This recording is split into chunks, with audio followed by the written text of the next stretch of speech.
kufanya kazi ya kufungua ofisi ya chama chetu. Kazi ya ofisi hii ni kubwa kuliko yote, ni kusikiliza maoni ya wanachama na wananchi wote.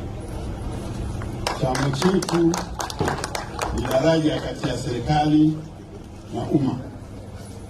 Ndio kazi yetu.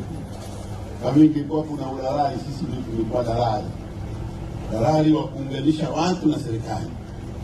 Serikali ikifanya vizuri, tunaenda kwa kuielezea, tunasema serikali imefanya vizuri.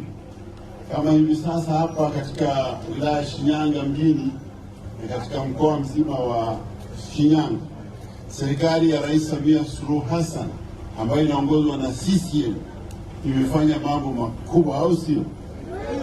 Ninyi hapa mlikuwa mna hospitali, imejengwa hospitali ya kisasa kabisa huko Mawaza. Sasa hakuna rufani kwenda Ugando imesogea Shinyanga.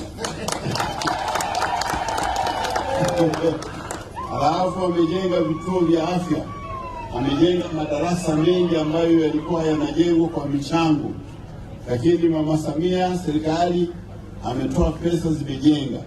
Kuna vitu vingi tumefanya. Kazi yetu sasa ni kuwaeleza wanachama na wasio wanachama waelewe kwamba hii kazi imefanyika katika kutekeleza ahadi zilizotolewa na Chama cha Mapinduzi.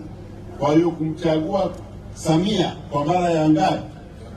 Ya pili, kwa sababu wakati ule alikuwa anagombea akiwa makamu, aliyekuwa anaongoza tiketi ilikuwa marehemu Magufuli, lakini tulipopiga kura tulimpigia Magufuli na nani?